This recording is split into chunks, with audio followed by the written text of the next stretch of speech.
Bismillahirrahmanirrahim. Alhamdulillahi rabbil alamin. Allahumma shalli wa sallim wa barik ala Muhammad wa ala ali Muhammad.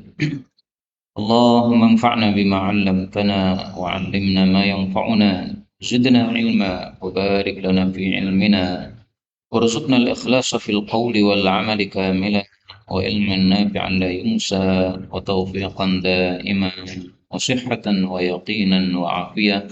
Amin ya rabbal alamin. Alhamdulillah, kaum muslimin rahimani wa rahimakumullah.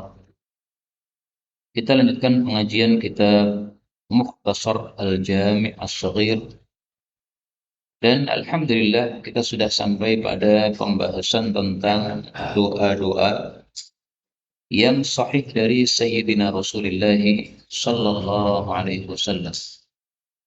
Karena itu doa-doa yang akan kita baca ini apabila relevan untuk kita baca, saya akan talqin untuk dibaca bersama-sama. Sehingga kita niatkan membaca hadis-hadis ini sambil niatan berdoa kepada Allah Subhanahu wa Ta'ala. Jadi sambil kita mempelajarinya, sambil kita berdoa, sambil menyelam minum air. Kita sudah sampai pada hadis 1031. Faqala al-mu'allif rahimahullah wa hafizahullah. Qala Rasulullah sallallahu alaihi wasallam. Nah, ini termasuk doa yang relevan ya. Jadi saya baca satu kalimat, nanti panjenengan tirukan. Allahumma ij'al fi qalbi nura wa fi lisani nura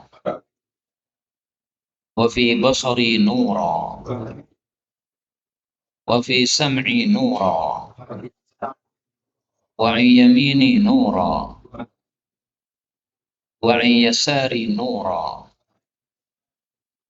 wa min fawqi nura wa min tahti nura wa min amami nura wa min khalfi nura waj'al li fi nafsi nura wa a'zim li nura. Hadis diriwayatkan oleh Khaf, ini muttafaqun alaih. Allahumma ya Allah, ij'al jadikanlah fi qalbi, dalam hatiku, nura, ada sinar. Wa fi lisani, dan di dalam lisanku, nura, ada sinar. Wa fi basari, dan pada mataku, nura, ada sinar. Wa fi sam'i, dan pada pendengaranku, nura, ada sinar. Wa an yamini, dan pada kananku, nura, ada sinar. Wa an yasari, dan pada kiriku, nura, ada sinar. Wa min fawqi, dan dari atasku, nura, ada sinar. Wa min tahti, dan dari bawahku, nura, ada sinar. Wa min amami, dan dari atasku, nura, ada sinar. Amami, depan ya. Wa min amami, dan dari depanku, nura, ada sinar. Wa min khalfi, dan dari belakangku, nura, ada sinar. Waj'alni, dan jadikanlah untukku, fi nafsi, pada diriku, nura, ada sinar. Wa a'zimli, dan besarkanlah untukku, nura, akan sinar. Kaum muslimin rahimani wa rahimakumullah. Hadis ini menunjukkan bahwa disyariatkan kita minta sinar kepada Allah Subhanahu wa Ta'ala. Yang dimaksud sinar di sini adalah bukan sinar lampu seperti yang kita lihat ini, tapi ini adalah sinar yang diberikan oleh Allah di dalam hati seorang hamba. Dengan sinar tadi, dia bisa melihat mana yang baik, mana yang buruk, mana yang sesat, mana yang benar, sehingga dia bisa mengikuti yang baik-baik dan yang benar-benar, dan meninggalkan yang sesat-sesat dan yang salah-salah. Nah, itulah yang disebut sebagai nur. Dan di dalam Al-Quran Allah Subhanahu wa Ta'ala mengatakan bahwa kalau seseorang tidak dikasih sinar oleh Allah, tidak mungkin memiliki sinar. Pada surat An-Nur ayat yang ke-40, wa man lam yaj'alillahu lahu nuran, barang siapa yang Allah tidak berikan kepadanya sinar, fama lahu min nur, maka dia tidak akan memiliki sinar. Maka penting kita minta sinar kepada Allah Subhanahu wa Ta'ala.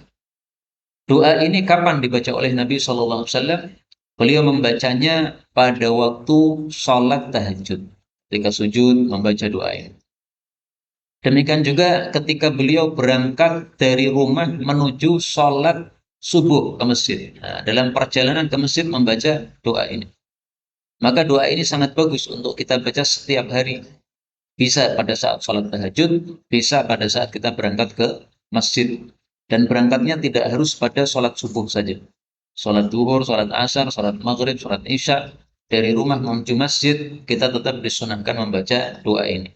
Dan doa ini bebas dibaca kapan saja, tidak harus pada dua waktu yang sudah saya sebutkan tadi. Kemudian perhatikan di sini, Nabi menyebutkan hati yang pertama, yang kemudian yang kedua lisan. Nah, ini menunjukkan pentingnya dua anggota tubuh ini. Dan sudah sering saya sampaikan bahwa anggota tubuh manusia yang paling penting dari yang tidak tampak adalah hati. Dari yang tampak adalah lisan. Karena kalau hatinya bagus, maka semua anggota tubuhnya akan bagus. Kalau lisannya lurus, maka semua anggota tubuhnya akan ikut lurus. Allah mengatakan dalam Al-Quran, berkatalah kalian dengan perkataan yang lurus, maka Allah akan memperbaiki amal-amal kalian. Surat Al-Ahzab ayat 70. Wa qulu qawlan sadida, berkatalah yang lurus, yuslih lakum a'malakum. Allah akan memperbaiki amal-amal kalian. Nah, maka ini menunjukkan pentingnya hati dan lisan. Maka seandainya doa ini terlalu panjang bagi kita, boleh kita ringkas dua kalimat pertama. Allahumma ja'al fi qalbi nura wa fi lisani nura. Nah, ini paling ringkas ini. Ya. Ya dilanjutkan bagus, tapi kalau tidak hafal, maka dua ini minimal yang kita minta. Kita lanjutkan 32. Kita baca. Allahumma hfazni bil islami qa'ima. واحفظني بالإسلام قاعدا واحفظني بالإسلام راقدا ولا تشمت بي عدوا ولا حاسدا اللهم إني أسألك من كل خير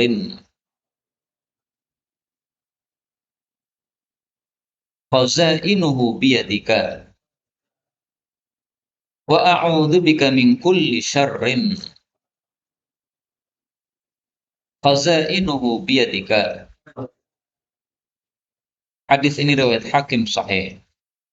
Allahumma ya Allah, ihfazni, jagalah aku bil islami, dengan Islam, qa'ima, dalam keadaan berdiri. Wahfadni, dan jagalah aku bil islami, dengan Islam, qa'idan, dalam keadaan duduk. Wahfadni, dan jagalah aku bil islami, dengan Islam, raqidan, tidur. Wala tushmit, dan janganlah engkau bahagiakan bi, terhadap saya, aduan, musuh, wala hasidan, tidak pula orang yang dengki. Allahumma ya Allah, ini sesungguhnya aku as'aluka, minta padamu, min kulli khairin, dari setiap kebaikan. Khazainuhu, yang gudang-gudang kebaikan itu, biyadik, di tangan. Wa a'udzubika, dan aku berlindung kepada engkau, min kulli syarrin, dari setiap keburukan. Khazainuhu, yang gudang-gudang keburukan itu, biyadik, juga ada di tangan. Kaum muslimin rahimani wa rahimakumullah. Hadis ini menunjukkan bahwa kita manusia butuh dijaga oleh Allah. Maka kita diajari oleh Nabi minta penjagaan dari Allah Subhanahu wa taala. Dijaga dengan apa? Dengan agama Islam. Dalam kondisi apa? Dalam semua kondisi kita. Maka Nabi sebutkan berdiri, duduk, tidur. Ini 3 kondisi manusia yang tidak akan pernah lepas darinya.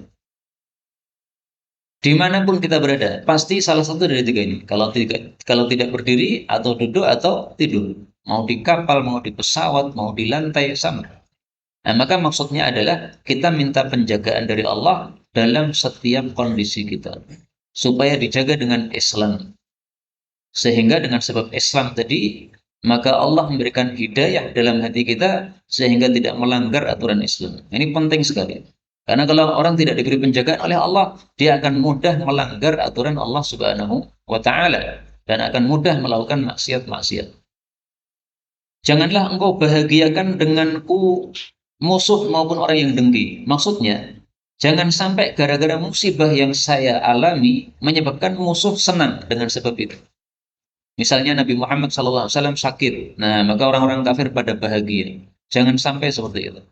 Kalaupun sakit maka tidak sampai membahagiakan mereka. Sakit yang biasa, sakit yang wajar. Tidak sampai misalnya sakit lumpuh misalnya. Sehingga orang yang dengki sama kita jadi gembira ria. Kemudian hadis ini menunjukkan bahwa kebaikan dan keburukan semuanya di tangan Allah Subhanahu wa taala. Artinya Allah yang berkuasa untuk melakukan kebaikan atau keburukan tadi. Kebaikan misalnya sehat, ini kebaikan. Keburukan misalnya sakit, ini keburukan. Dalam Al-Quran Allah Subhanahu wa taala menyebutkan, biyadikal khairu, hanya di tanganmu segala kebaikan. Biyadika al khair. Pada surat Ali Imran ayat 26, hanya di tanganmu segala kebaikan. Ini meskipun yang disebutkan hanya kebaikan, tapi maksudnya apa? Keburukan juga. Nah, kenapa hanya disebutkan kebaikan? Adab kita kepada Allah seperti itu. Keburukan jangan dinisbatkan kepada Allah. Tapi ketika disebutkan kebaikan, otomatis keburukan sudah masuk padanya, yaitu kalau kebaikan di tangan Allah, maka keburukan juga di tangan Allah. Makanya doa tadi berlindung dari keburukan yang semua gudangnya di tangan Allah Subhanahu wa taala. 1033. Nah, ini tidak relevan untuk kita, saya baca saja. Allahumma ya Allah, ahyini, hidupkan saya, miskinan sebagai orang miskin. Wa amitni, matikan saya, miskinan sebagai orang miskin. Wahsyurni, dan kumpulkan saya, fi zumratil masakin, pada kelompok orang-orang miskin. Hadis riwayat Ibnu Majah sahih. Hadisnya cocok untuk kita nomor. Nah, kalau cocok monggo dibaca. Kalau merasa tidak cocok ya sudah, kita pelajari saja. Nabi minta dihidupkan dalam keadaan miskin. Miskin di sini apa maksudnya? Diperselisihkan oleh para ulama. Pendapat yang terkenal, miskin itu ya miskin sedikit harta itu. Tetapi dalam hadis yang lain, Nabi berlindung dari fakir. Jadi gimana ini kan seperti tidak kompromi hadisnya. Tidak bertemu hadisnya. Nah, maka jawabnya adalah miskin di sini maksudnya miskin seperti yang sudah kita bahas pada pertemuan yang lalu, yaitu cukup untuk makan pokok saja. Tidak sampai kelaparan sehingga minta-minta kepada orang. Tapi juga tidak sampai berfoya-foya karena hartanya terlalu banyak. Jadi pas-pasan lah. Pas-pasan artinya ada yang diperlukan maka cukup itu saja.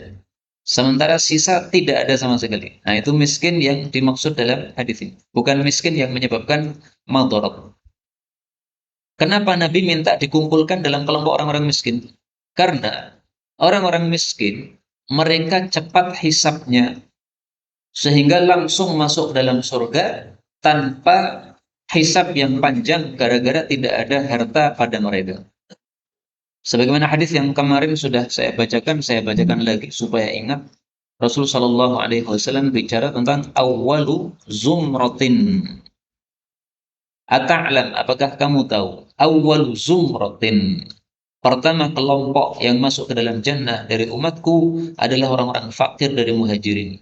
Mereka datang pada hari kiamat ke pintu surga, minta dibukakan. Lalu para penjaga surga bertanya, apakah sudah dihisab?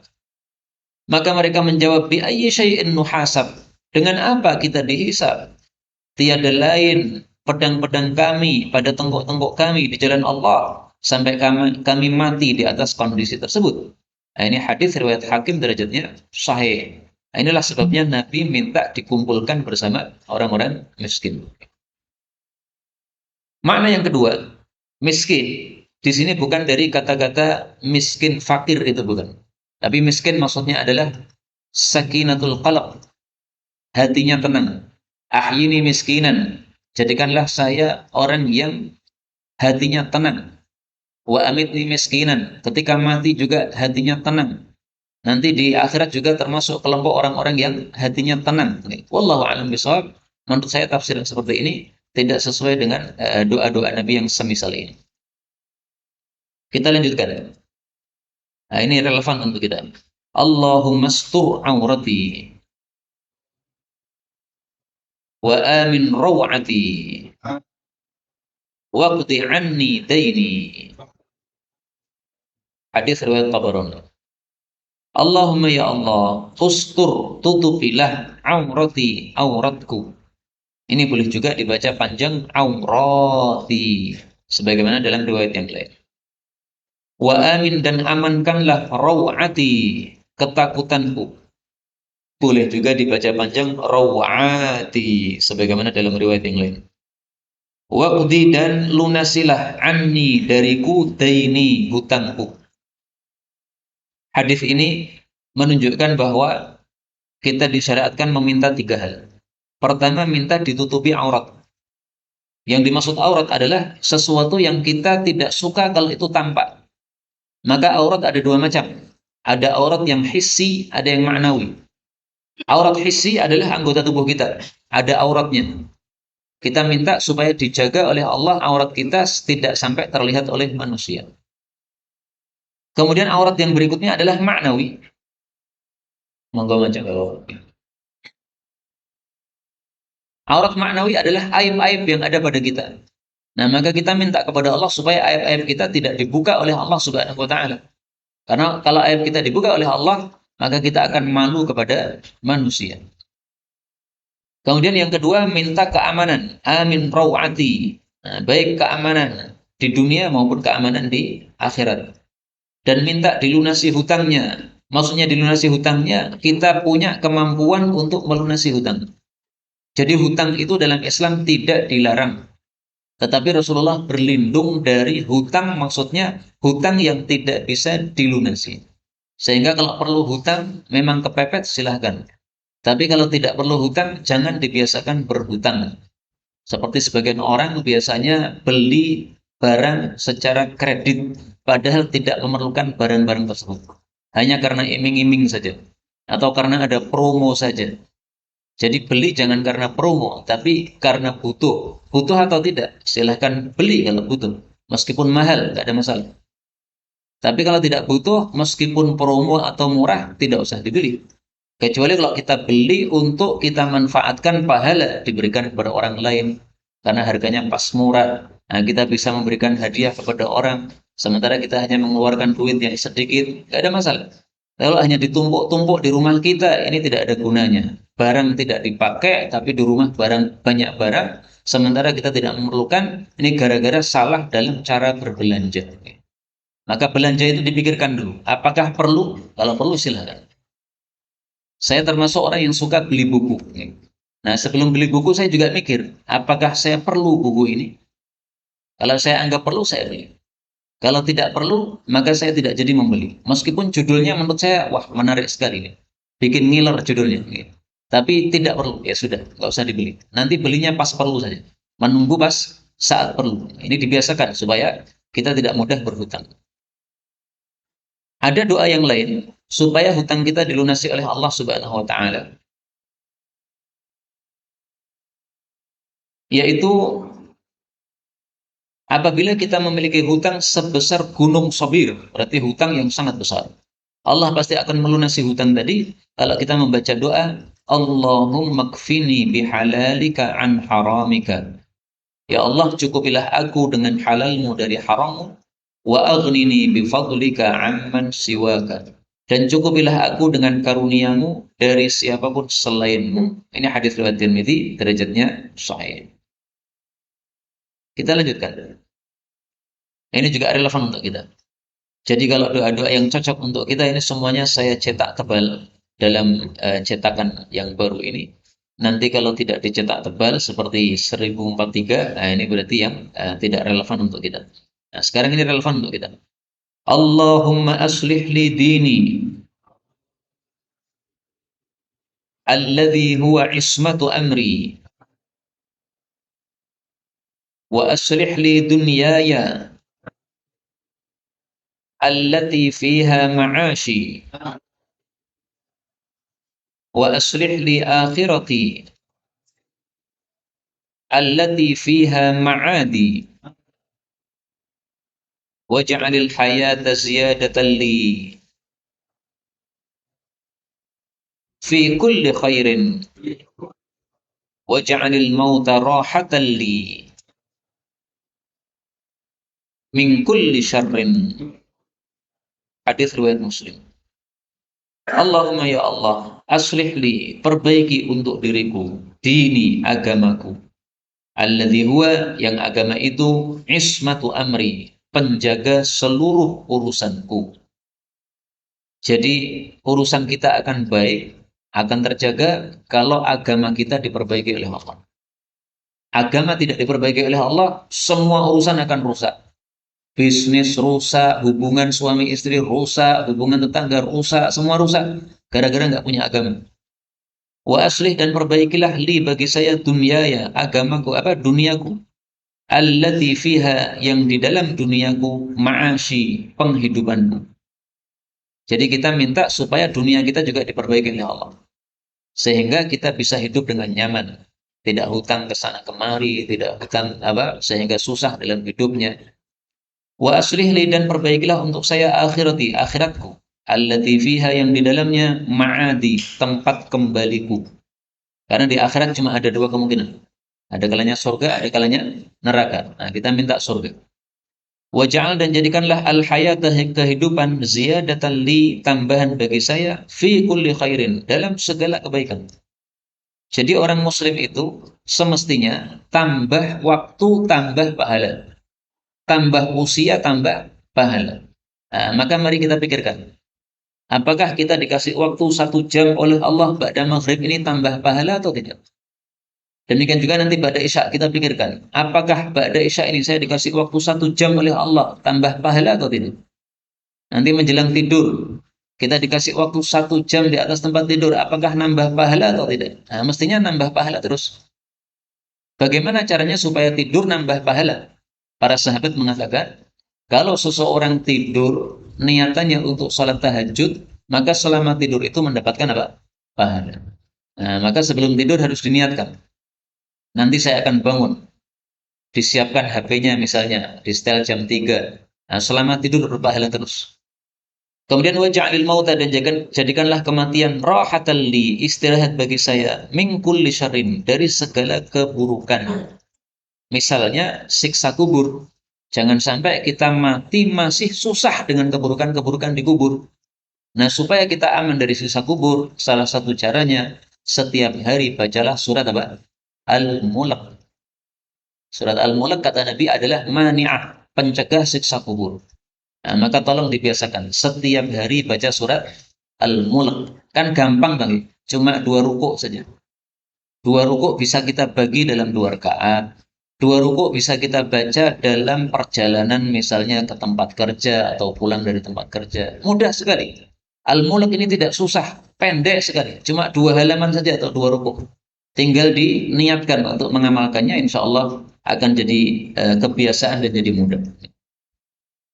1036. Kita baca, Allahumma ghfirli khati'ati wa jahli wa israfi fi amri wa ma anta a'lamu bihi minni. Allahumma ghfirli khata'i wa 'amdi wa hazli wa jaddi wa kullu dhalika 'indi. Allahumma ghfirli ma qaddamtu wa ma akhartu wa ma asrartu wa ma a'lantu, antal muqaddim wa antal muakhir wa anta ala kulli syai'in qadir. Hadis Qaf, muttafaqun alaih.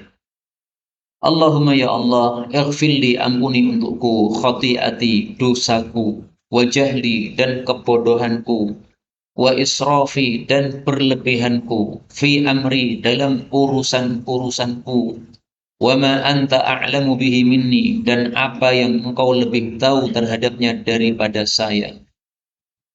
Jadi Nabi ini tawadhu sekali. Nabi tidak pernah berbuat dosa, tapi mengatakan, "Ya Allah, ampuni bagi saya dosa saya." Makanya para ulama membahas apa yang dimaksud dosa ini. Padahal Nabi tidak pernah berbuat dosa. Ada dua jawaban. Jawaban yang pertama, Nabi mengajarkan doa untuk umatnya. Meskipun beliau tidak punya dosa. Tapi supaya doa ini dibaca oleh umatnya yang punya dosa. Jawaban yang kedua, yang dimaksud dosa untuk Rasul Sallallahu Alaihi Wasallam yang tidak punya dosa, itu maksudnya adalah kekurangan-kekurangan. Kekurangan yang tidak sampai dosa. Misalnya Rasulullah ditegur oleh Allah Subhanahu wa taala ketika datang Abdullah bin Umi Maktum, kemudian Nabi bermuka masam. Allah katakan abasa wa tawalla. Ditegur oleh Allah. Orang-orang munafik datang minta izin, padahal mereka hanya bohong saja, minta izin tidak perang. Maka diizinkan oleh Nabi SAW. Maka ditegur oleh Allah, afallahu anka. Semoga Allah memaafkan kamu, wahai Muhammad. Kenapa kamu izinkan mereka? Padahal mereka hanya bohong saja mereka itu. Nah, maka ini kekurangan-kekurangan yang dilakukan oleh Nabi SAW, tapi tidak sampai kepada derajat dosa, itulah yang dianggap sebagai khati'ah bagi Rasulullah SAW. Kemudian Allahumma gfirli, ya Allah ampuni untukku khata'i, salahku yang tidak sengaja, wa amdi dan sengajaku, wa hazli dan sendau-gurauku, wa jaddi dan sungguh-sungguhku. Kenapa? Oh, jiddi. Kalau jadun itu adalah kekayaan, mestinya jiddi. Tapi bisa kita cek. Mestinya jiddi, mestinya. Cara mengeceknya, kita buka dalam Kutubus Sittah.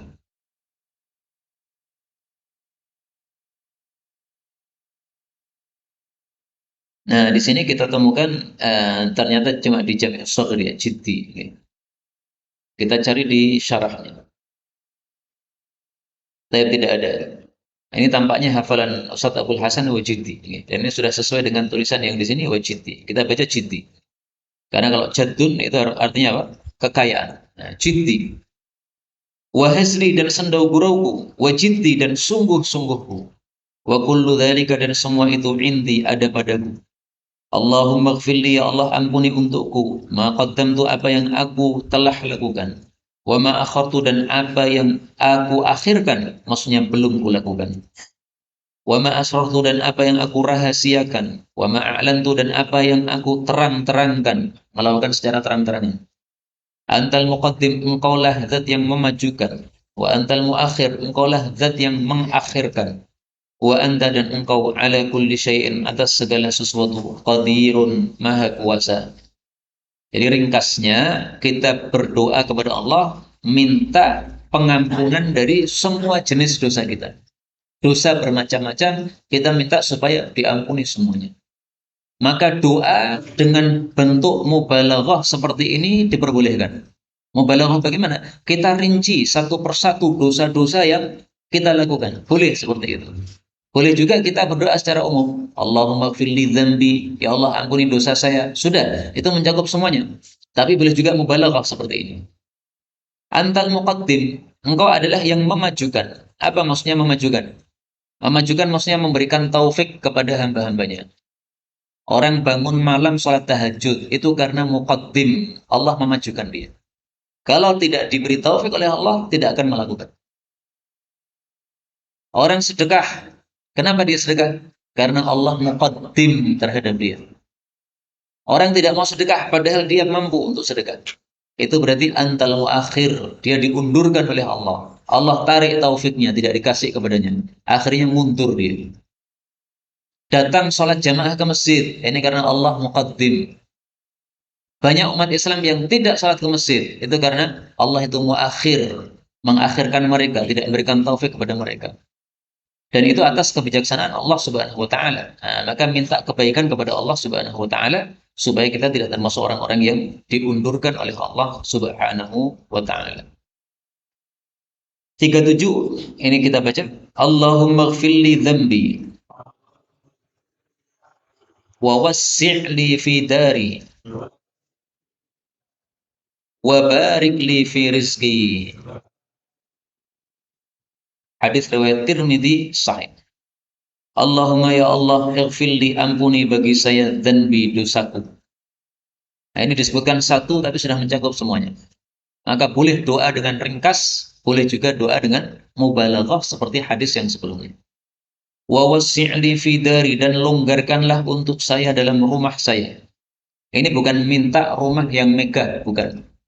Tapi kita minta supaya nyaman berada dalam rumah kita. Karena kalau nyaman berada dalam rumah, maka kehidupan kekeluargaan juga nyaman. Istri misalnya tidak banyak mengganggu, tidak banyak menuntut, nah, rasanya longgar.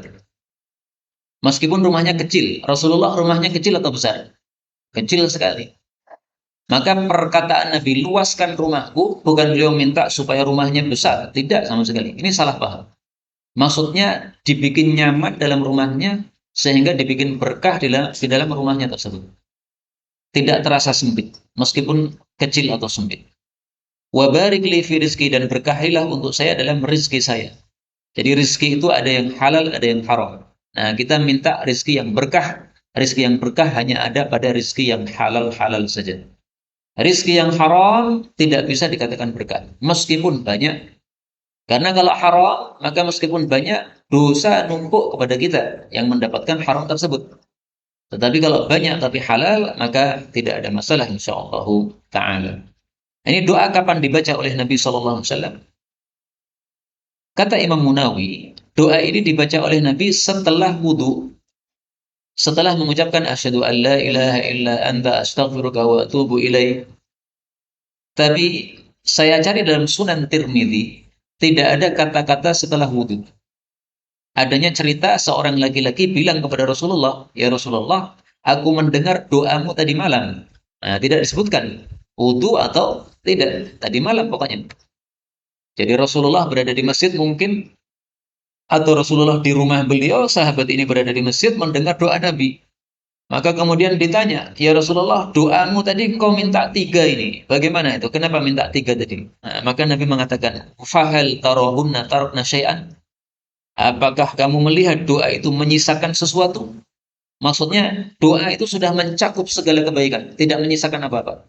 Maka doa ini termasuk doa sapu jagat. Dalam Musnad Ahmad, hadis ini dikatakan, yaqulu fi salatih. Nabi mengucapkan doa itu dalam sholatnya. Nah, maka boleh kita baca doa ini dalam sholat kita, pas sujud. Tetapi sayangnya riwayat Musnad Ahmad tadi derajatnya dhaif karena ada rawi yang tidak diketahui siapa dia. Nah, maka karena doa ini penting, saya sarankan doa ini untuk dihafalkan. Hadis nomor 1037. Nah, supaya hafal, mari kita bersama-sama baca lagi bersama-sama. Allahumma gfirli dhanbi wa wassi'li fi dari wa barik li fi rizqi. Lagi. Allahumma gfirli dhanbi wa wassi'li fi dari wa barik li fi rizqi. Sekali lagi. Allahumma gfirli dhanbi wa wassi'li fi dari wa barik li fi rizqi. Kenapa lagi? Gampang. Tiga level. Ini yang harus dihafal, dikasih tanda merah. Kita baca. Allahumma gfirli dhunubi wa khatayaya kullaha. Allahumma an'ishni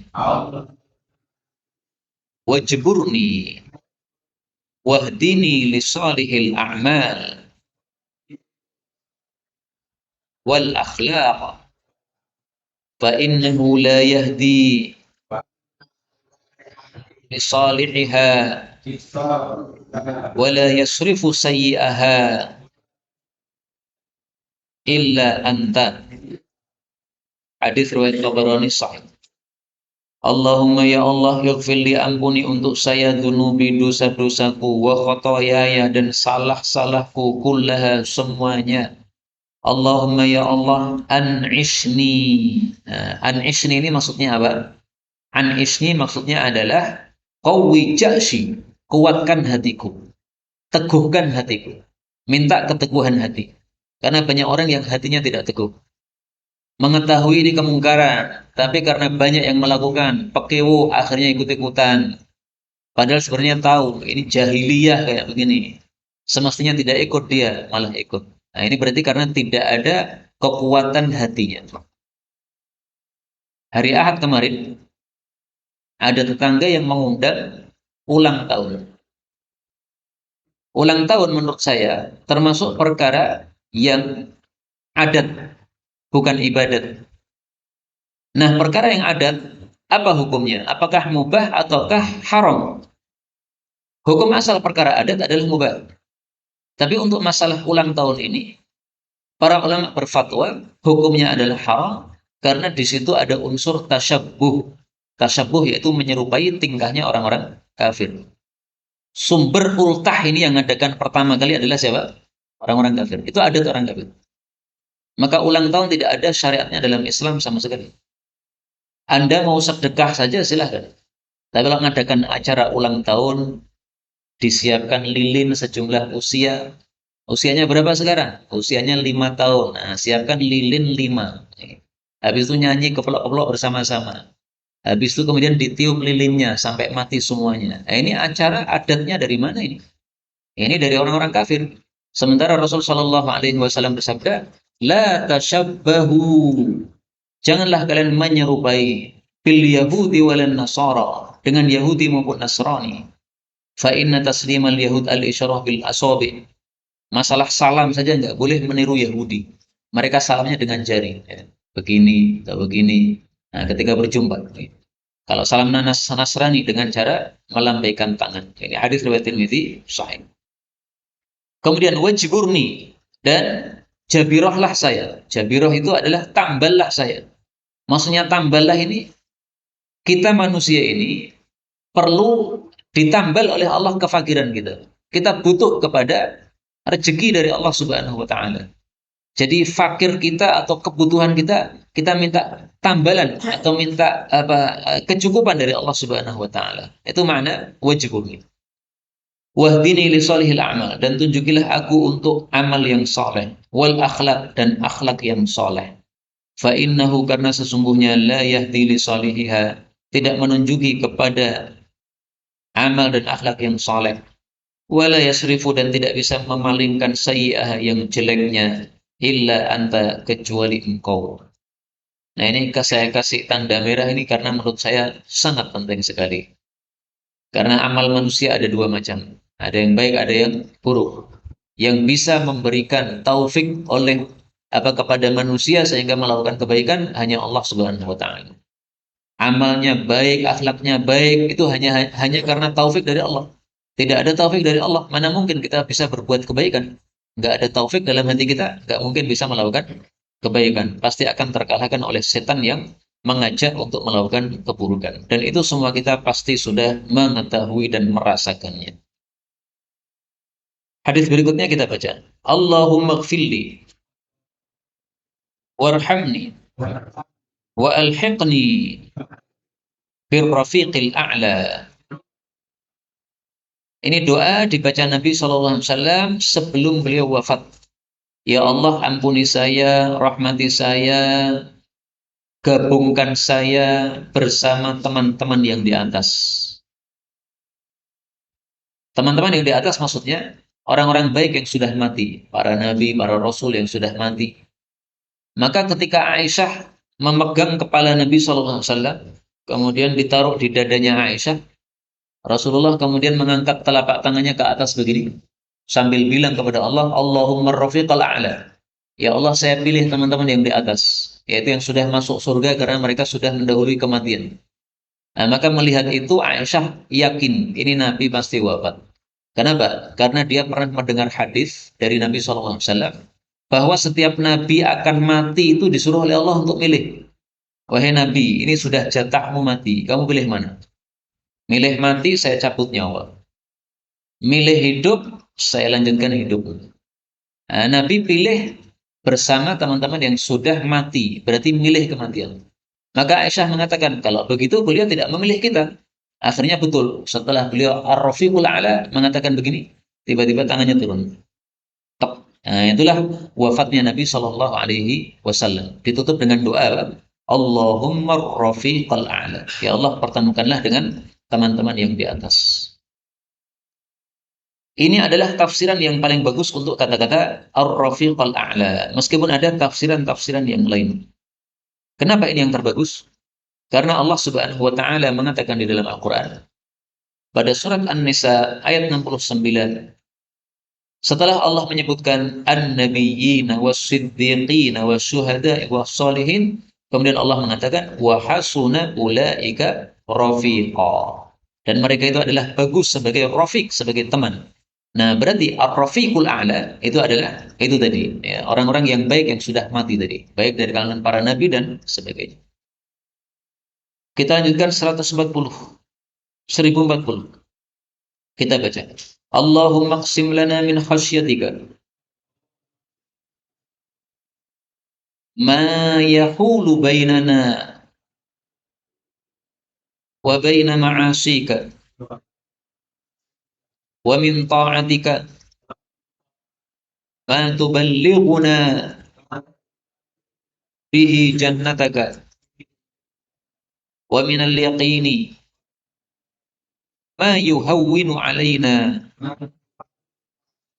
musibatid dunya wa matti'na bi asma'ina wa absarina wa quwwatina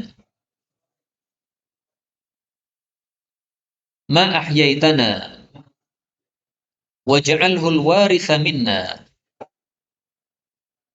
waj'al tha'rana ala man zalamana wansurna ala man adana wa la taj'al musibatana fi dinina wa la taj'al ad-dunya akbar hammina wa la mablagha ilmina wa la tusallit alaina man la yarhamuna. Hadis riwayat Tirmidzi sahih. Ini doa-doa ini bagusnya dikasih harokat betul nih, Pak. Kasih harokat berarti ya. Karena kalau gundul ini harus jendel ya. Kecekotan mungkin ya. Oke, mungkin untuk apa namanya cetakan berikutnya kita kasih harokat. Tapi ini sudah terlanjur dicetak ini. Insya Allah ada yang berharokat ada. Ya. Caranya mencari gini. Allahumma qsim lana. Nah, ini kita copy. Kemudian kita cari di sini. Ini ada kitab namanya Al-Fathul Kabir. Nah, dalam kitab Fathul Kabir, hadis-hadis yang kita baca itu ada semuanya di situ, tapi sudah berharokat. Nih, Allahumma qsim lana min khasyatika ma yahulu bainana wa baina ma'asika. Nah, semuanya sudah berharokat. Nah, mungkin saya dulu ketika membuat buku ini tidak terpikirkan bahwa buku ini lebih bermanfaat seandainya ada harokatnya. Atau waktu itu saya berpikir ini mau saya buat untuk para santri. Nah, kalau saya buat untuk para santri, saya sengaja tanpa harokat supaya ngetes santri juga. Kamu sudah paham ilmu bahasa Arab atau belum? Nah, kamu baca hadisnya. Kalau santri bisa baca benar, nah berarti dia udah paham. Kalau tidak benar bacaannya, berarti dia belum paham. Tapi ternyata kalau untuk masyarakat lebih luas lagi, yang tanpa harokat ini malah kurang bermanfaat. Tapi nggak apa-apa, kita pelajari. Allahumma ya Allah, iksim lana, bagilah untuk kami min khasyatika, dari takut kepada engkau, ma yahulu, apa yang menghalangi bainana, antara kami, wa baina ma'asika, dengan maksiat. Jadi kita minta diberi dalam hati kita rasa takut kepada Allah. Kenapa? Rasa takut itulah yang bisa mengerem dari maksiat. Orang berbuat maksiat tanpa takut itu karena hatinya tidak diberi takut oleh Allah. Nah, yang bisa memunculkan rasa takut ini siapa? Hanya Allah Subhanahu wa taala. Panjenengan baca 1000 hadis, baca 1000 ayat. Kalau Allah tidak munculkan takut, nggak akan. Meskipun seorang ustadz, meskipun dia paham makna yang dibaca, tapi kalau Allah tidak kasih takut, nggak akan takut. Jadi takut itu yang memberikan Allah. Sehingga jangan anggap bahwa orang seperti saya yang sering mengajar itu adalah orang yang paling takut kepada Allah. Tidak. Kalau tidak dikasih takut sama Allah, nggak akan punya rasa takut. Maka kita perlu minta takut kepada Allah Subhanahu wa Ta'ala. Kemudian wa min ta'atika, dari taat kepadamu, ma tuballighuna, apa yang engkau menyampaikan kami bihi dengannya jannataka, ke surgamu. Jadi taat kepada Allah menghantar kita ke surga. Berarti sebaliknya, durhaka kepada Allah menghantar kita ke neraka. Wa minal yakin, dan dari yakin, ma yuhawwinu, apa yang meringankan alaina, bagi kami, musibah di dunia, musibah-musibah dunia. Jadi musibah dunia apapun, kalau kita punya yakin kepada Allah, maka musibah terasa ringan. Contoh, ada orang kematian anak. Kapan dia merasa susah sekali, sampai mungkin jadi gila, sampai mungkin jadi tidak mau makan dan sebagainya.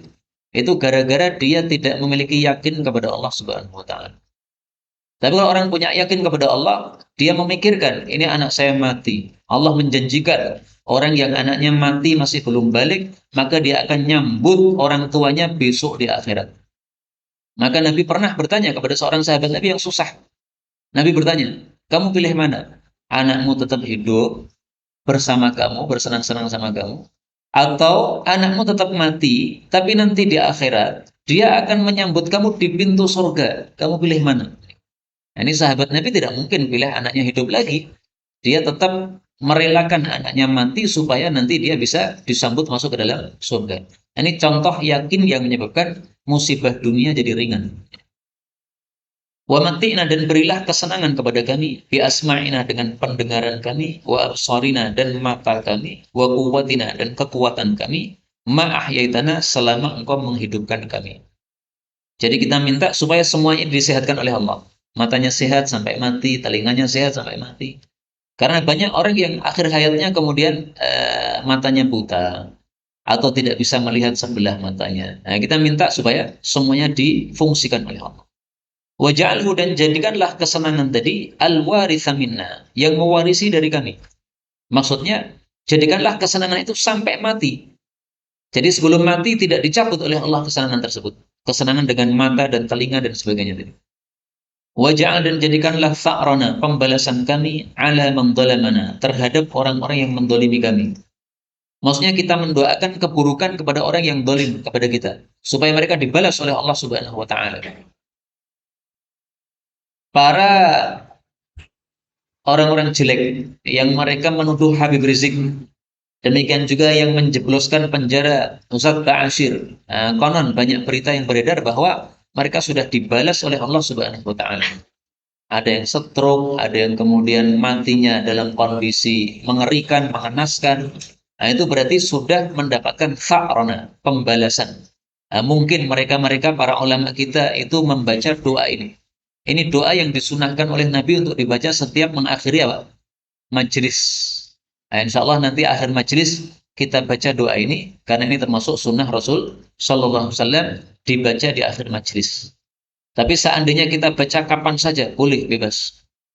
Kita baca Quran, nah, selesai baca Quran kita tutup, kemudian karena baca Quran juga bermajelis, maka kita tutup dengan doa ini, boleh, silahkan. Kemudian wangsurna, dan tolonglah kami, ala man adana, atas orang yang melampaui batas kepada kami. Wala taj'al, dan janganlah engkau jadikan musibatana, musibah kami, fi dinina, pada agama kami. Jadi musibah itu ada kalanya mengenai dunia, ada kalanya mengenai agama. Nah, kita minta kepada Allah, kalau ada musibah jangan sampai pada agama. Orang minum minuman keras, itu kena musibah agamanya. Orang bermuamalah riba, itu kena musibah agamanya. Orang berzina, itu kena musibah agamanya. Mungkin badannya sehat, tidak sakit sama sekali, tapi agamanya yang sakit. Nah, kita minta kalau diberi musibah oleh Allah, hanya musibah-musibah dunia. Lebih bagus orang yang sakit lama, tapi agamanya sehat, daripada orang yang badannya sehat terus seperti Fir'aun, tapi agamanya sakit. Nah, maka ini doa penting. Wala taj'al, dan janganlah engkau jadikan ad-dunya, dunia, akbar hammina, yang terbesar dari keinginan kami. Wala mablagha, tidak pula puncak ilmina, dari ilmu kami. Kita orang beriman harus beda dengan orang-orang kafir. Orang kafir bisanya melihat di depan mata, yaitu dunia. Nggak bisa melihat alam akhirat. Kita orang-orang beriman harus melihat ke alam akhirat. Harta ada di tangan kita, tapi yang tampak bukan hartanya, tapi pahala yang ada di baliknya. Musibah juga begitu. Musibah ada di depan kita, yang terlihat jangan musibahnya, tapi pahala yang ada di baliknya. Sehingga ada seorang ulama sufi, dia terkena pisau tangannya. Kemudian dia mengucapkan Alhamdulillah sambil tersenyum. Padahal orang biasanya terkena pisau itu meringis, bukan tersenyum. Ini malah tersenyum.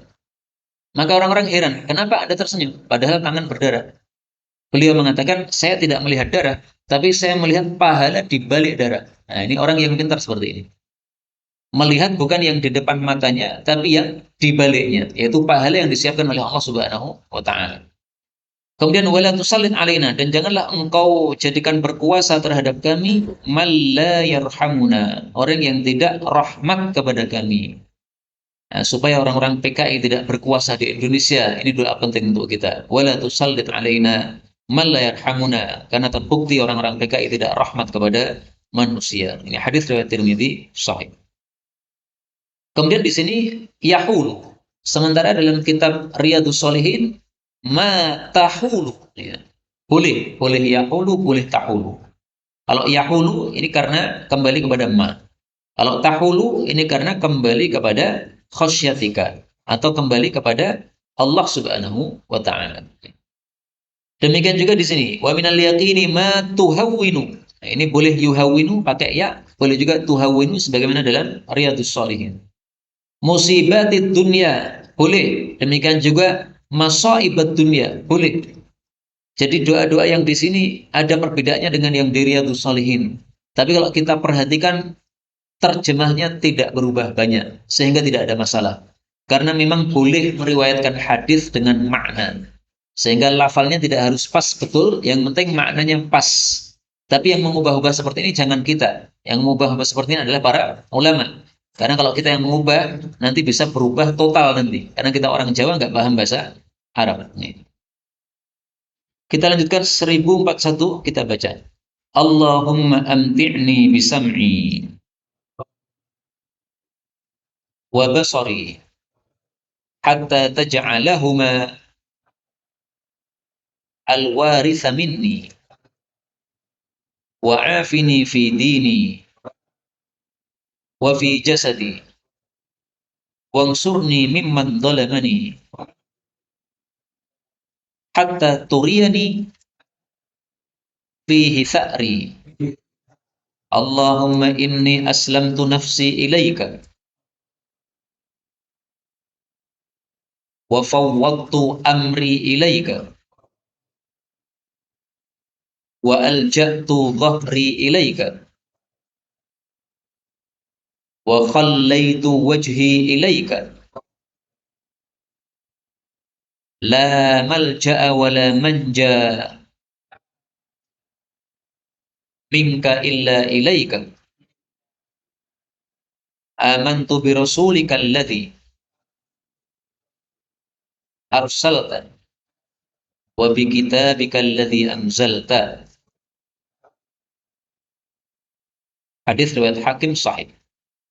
Allahumma ya Allah, amti'ni, berilah kesenangan kepada saya, bisam'i, dengan pendengaran saya, wa basari, dan mata saya, hatta taj'alahuma, sehingga engkau menjadikan keduanya al-waritha minni, yang mewarisi dari saya. Sama dengan tadi maksudnya, yaitu sampai mati kita masih bisa menggunakan.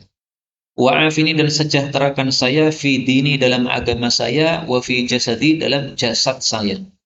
Sejahtera itu selamat dari keburukan. Itu namanya sejahtera. Maka kita minta supaya agama kita dijaga oleh Allah, badan kita dijaga oleh Allah, supaya tidak mengalami sakit yang mematikan. Ini doanya. Wa fi jasadi. Wangsurni, dan tolonglah saya, mimman dhalamani, dari orang yang mendolimi saya. Hatta turyani, sehingga engkau menampakkan kepada saya, fihi, padanya, tha'ri, pembalasan saya. Jadi Allah kasih balasan setimpal kepada dia, kepada yang zalim kepada kita, dan kita melihat kita masih hidup, menyenangkan hati kita. Allahumma ya Allah, inni aslamtu, sesungguhnya aku pasrahkan nafsi, diriku, ilaika, kepadamu. Wa fawwadtu dan saya serahkan amri urusanku ilaika padamu. Wa alja'tu dan saya sandarkan dhahri punggungku ilaika padamu. Wa khallaitu dan saya kosongkan wajahku ilaika padamu. Maksudnya hanya menuju kepada Allah, hanya mencari ridha Allah, tidak mencari yang lain. La malja'a tidak ada tempat untuk berlindung, wala manja tidak ada tempat selamat minka dari siksamu illa ilaika kecuali kepadamu. Amantu bi rasulika aku iman dengan rasulmu alladzi arsalta yang kau utus wa bi kitabika dan dengan kitabmu alladzi anzalta yang kau turunkan. Kaum muslimin rahimani wa rahimakumullah. Hadis ini atau doa ini mirip dengan doa sebelum tidur. Tapi ada perbedaan. Perhatikan perbedaannya.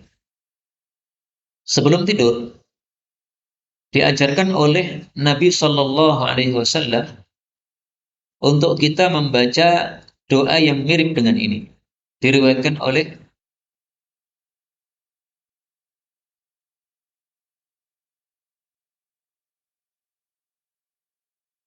Imam Bukhari maupun yang lain-lain.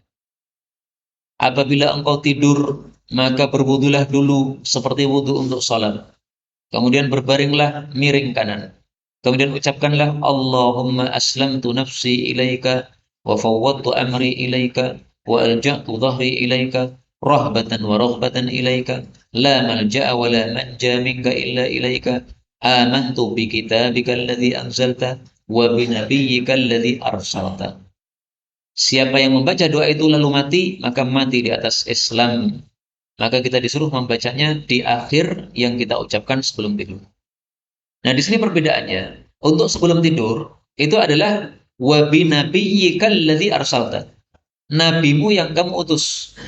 Adapun doa yang tadi kita baca, bi rasulikal ladzi arsalta. Rasulmu yang kamu utus. Ini tidak bertentangan. Kenapa? Karena doa ini yang diajarkan oleh Nabi pada waktu yang bebas, bukan waktu sebelum tidur. Jadi hadis 1041 ini, Allahumma anti ini dan seterusnya ini dibaca pada waktu kapan saja, bukan waktu sebelum tidur. Adapun yang sebelum tidur, wa bi nabiyyikal ladzi arsalta. Ini nggak boleh diubah. Wa bi nabiyyika dibaca wa bi rasulika nggak boleh. Karena ini setelah Nabi mengajarkan doa ini, sahabat yang diajari dia menirukan. Lalu dia mengatakan, wa bi rasulikal ladzi arsalta. Nah, tampaknya dia pernah mendengar doa Nabi seperti itu. Wa bi rasulika. Dia baca wa bi rasulika. Maka beliau mengatakan, la, enggak. Wa bi nabiyyika. Dengan nabimu. Alladzi arsalta. Yang kau utus. Nah, maka sebagian doa itu memang ada yang tidak bagus untuk kita ubah-ubah. Ada sebagian doa yang boleh kita ubah-ubah. Contoh misalnya, doa sholat jenazah. Apakah harus tertentu doanya? Menurut para ulama, tidak. Sayyidina Abu Bakar, Sayyidina Umar, Sayyidina Uthman, Sayyidina Ali, mereka melonggarkan dalam doa jenazah sesuai dengan yang diperlukan oleh jenazah tadi. Apa yang dia perlukan? Ampunan, doakan ampunan. Apa yang dia perlukan? Rahmat, doakan rahmat. Sudah, tidak harus doa-doa sholat jenazah yang ada asarnya atau riwayatnya dari Nabi Sallallahu Alaihi Wasallam. Sehingga banyak riwayat-riwayat doa jenazah yang bukan dari Nabi, tapi sumbernya dari para sahabat. Misalnya Sayyidina Umar ketika ada jenazah yang dikirimkan kepada dia, dia menjadi imamnya, maka dia membaca doa yang tidak pernah diajarkan Nabi SAW. Kenapa? Karena mereka menganggap doanya bebas, yang penting maslahat untuk si jenazahnya. Kenapa mereka anggap doanya bebas? Karena pada saat sholat jenazah, Nabi membaca doa yang beraneka ragam. Kadang doa ini, kadang doa itu, kadang doa lain-lainnya lagi. Macam-macamnya doa jenazah itu tidak dilazimi satu doa oleh Nabi, menunjukkan bahwa doanya tidak terbatas. Inilah dapat kita pelajari pada pertemuan kali ini. Sudah 1 jam, baru dapat 11 hadis, karena memang hadisnya cukup panjang-panjang. Maka insya Allah kelanjutannya kita baca pada pertemuan yang akan datang. Wallahu a'lam bishawab. Walhamdulillahirabbil alamin.